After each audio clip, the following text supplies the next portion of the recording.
आरजू, हम और आप तो इस वक्त खोलकर अपनी बातें कह सकते हैं अपने अपने मुल्क के जरिए, हमें वो स्वतंत्रता हासिल है, लेकिन शाहीन जैसी तमाम ऐसी महिलाएं हैं जो वहां पर पत्रकार थी, लेकिन अब उनके अधिकारों को छीन लिया गया है और जिस तरह की स्थिति वहां पर बनी हुई है वो सीधे पाकिस्तान को इसके लिए जिम्मेदार बता रही हैं। जी देखिए, बिल्कुल पाकिस्तान ने जो है वो बहुत अफसोस की बात है, लेकिन हमेशा से तालिबान का साथ दिया और अभी भी सपोर्ट किया जा रहा है और बार बार ये कहा जा रहा है कि वो बदल गए हैं, लेकिन मुझे नहीं लगता कि तालिबान की सोच किसी तरह से भी बदली हुई नजर आ रही है, क्योंकि अभी भी हमारे टीवी पे भी जो लोग हमारे यहाँ से जर्नलिस्ट गए हुए अफगानिस्तान, वो यही रिपोर्ट कर रहे हैं कि कोई अभी लेडीज जो है ना वो मार्केट में नजर आ रही हैं और ना ही पहले की तरह होटल्स में या किसी जगह पे भी म्यूजिक सुनाई दे रहा है। तो ये तो यही बात बता रहा है कि तालिबान जैसे पहले थे वैसे ही आज है। बिल्कुल, और सबसे बड़ी फिक्र की बात यही है चित्रा जी, सबसे पहले तो जो आपने तस्वीरें दिखाई जो हेलीकॉप्टर से बाकायदा जिस तरह से फांसी दी गई, दिल दहलाने वाली तस्वीर है वो, और बर्बरता की मुझे लगता है सीएमआई लांग दी गई है वहां पे। तो पता नहीं तालिबान किस तरह से बदला है, अगर ये है पैमाना बदलने का तो दुनिया देख सकती है। बहुत ही अफसोस की बात है कि जहाँ पे हम लोग डिजिटलाइजेशन और टेक्नोलॉजी की बातें करते हैं यहाँ वेस्ट में और बाकी कंट्रीज में, चाहे वो इंडिया हो पाकिस्तान हो, हर जगह में वहाँ पे ऐसे माहौल है, ऐसा माहौल है जहाँ पे एक इंसान को हेलीकॉप्टर के साथ लटका के घुमाया जा रहा है दहशत फैलाने के लिए। और ये प्रोविंसेस में, मेरे ख्याल से ये कंधार की तस्वीर वीडियो है जो आप चला रहे हैं ना, कंधार में है ये, स्पेशली जो काबुल से थोड़ी दूर के एरियाज में, प्रोविंसेस वगैरह में, शहरों में ये लोग इसी वजह से ये स्टिल ऐसा माहौल है क्योंकि ये दिखाना चाह रहे हैं काबुल के लोगों को कि अगर लोग तालिबान के खिलाफ उठेंगे तो उनका भी ये हाल होगा। जिस तरीके की तस्वीरें आप अभी देख पा रहे हैं कि हेलीकॉप्टर से एक इंटरप्रेटर को लटकाया जा रहा है, लोगों को डराया जा रहा है, it stands as a testament कि तालिबान नहीं बदला है। अगर तालिबान एक बेसिक ह्यूमन राइट्स भी छोड़िए, एक बेसिक ह्यूमैनिटी शो नहीं कर सकता, तो आप कैसे सोच सकते हैं कि वो एक औरत को उसका हक देगा। तालिबान ने पहले भी यही किया था, तालिबान अभी भी वही कर रहा है, तालिबान हमेशा वही करेगा जो वो हमेशा से करता आया है। ना वो कभी पहले उसने औरतों को राइट दिए हैं, ना उसने पहले कभी ह्यूमन राइट्स को कंसिडर किया है, ना उसने पहले कभी इंसानों को इंसान समझा है। औरतें तो आप छोड़ दीजिए, वो आदमियों के साथ ऐसे सुलूक ऐसे बिहेव करे तो औरतों के साथ तो आप सोच नहीं सकती। औरतों को तो उनके घर से निकाला जा रहा है, घसीटा जा रहा है। ये सारे के सारे पाकिस्तान के लोग प्रवक्ता क्यों बन गए तालिबान के? सर, एक नहीं, बेतहाशा लोग हैं जो अपने आप को आज भी उस जमीन पे जहां वो खड़े हैं, दे डोंट एक्सेप्ट इट।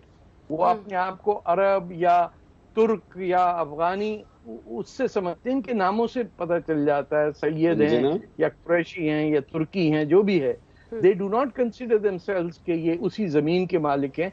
तो ये ना पश्तून की इज्जत कर पाते हैं, ना बलोच की, ना किसी की। कितना भी कोई एक किसी का दुश्मन हो, मैं चर्चा फिर वही पुरानी करूंगा याकूब साहब से। मैं फिर कहूं याकूब साहब, जब पाकिस्तान के अंदर सैनिक स्कूल के अंदर बच्चों की कत्लेआम हुआ था तो हम रोए थे। अंजना जी भी रोए होंगे, हिंदुस्तान का हर व्यक्ति रोया होगा, दुनिया में रोया होगा। हमारी मानवता कहां चली गई? लड़ाई ना हिंदू की है, ना सिख की है, ना मुसलमान की है, ना ईसाई की है, लड़ाई तो मानवता की है। आज बंदूकों के साए में एंकर अपनी बात को कहेंगे और जो महिला एंकर है वो देश छोड़ के चले जाएंगे। भगवान देख रहा है, अल्लाह देख रहा है हम सबको। हम भी है ना हिंदुस्तान के अंदर, हमने कभी किसी को मारा नहीं, हमने आतंकवाद के खिलाफ लड़ाई लड़ी है, हमने आईएसआई के खिलाफ लड़ाई लड़ी है, हमने अपने शरीर के हिस्सों को गंवाया। किस लिए? को हमारी जाति दुश्मनी के आपसे, मानवता के लिए। बेटा साहब को भी बड़ा दुख है कि भाई वहां पे मारे गए। मुझे आपसे पूछना है, परसों एक ड्रोन स्ट्राइक हुआ, अमेरिका ने एक ही खानदान के 9 बंदे, 9 फैमिली मेंबर्स, 2 साल की बच्ची, उस कोलेक्टर डैमेज के नाम के ऊपर वो बेचारी शहीद हो गई, 2 साल की बच्ची। आप में से किसी ने उसके लिए आवाज उठाई है? या वो सिर्फ बच्चियां थी कि जो माँ अपनी किसी बेटे को, बच्ची को अगर अमेरिकन ट्रूप्स के हवाले कर रहा है तो वो तस्वीरों को प्रोपेगेट किया गया, पूरी दुनिया में दिखाया गया। 200 लोग जो धमाके में काबुल में मरे वो आपको दिखे मिस्टर समद?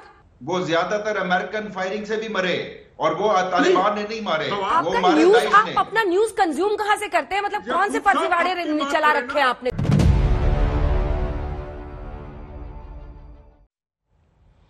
अफगानिस्तान को युद्ध का मैदान बनाने वाला अमेरिका 20 साल बाद उसी मैदान से हार कर लौट चुका है।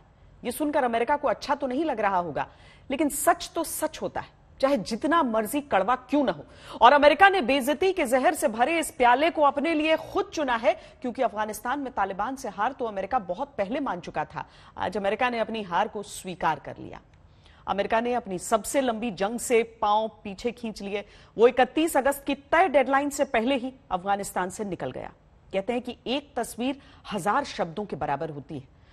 अफगानिस्तान से लौटते अपने आखिरी सैनिक की यह तस्वीर खुद अमेरिका ने जारी की है, जो असल में उसकी हार को बयान कर रही है। युद्ध के मैदान में एक की हार दूसरे की जीत बनती है, और अफगानिस्तान में तालिबान अपनी जीत के जश्न में डूबे। जैसे ही अमेरिका के 4 सैन्य विमानों C-17 ने काबुल एयरपोर्ट से उड़ान भरी, वैसे ही तालिबान ने काबुल एयरपोर्ट को अपने कब्जे में ले लिया, और इसके बाद तालिबान के जश्न की शुरुआत हो गई। काबुल शहर पूरी रात तालिबान की हर्ष फायरिंग यानी खुशी में की गई गोलीबारी की आवाजों से गूंजता रहा। तालिबान ने अपनी जीत की खुशी में आतिशबाजी भी की, लेकिन इस जीत में तालिबान की ताकत से ज्यादा अमेरिका की कमजोरी का हाथ है। आज अमेरिका की सुपर पावर वाली छवि पर कालिख पुत गई है। अपनी इस हार की स्क्रिप्ट अमेरिका ने खुद अपने हाथों से लिखी है। I'm here to announce the completion of our withdrawal from Afghanistan and the end of the military mission to evacuate American citizens, third country nationals, and vulnerable Afghans.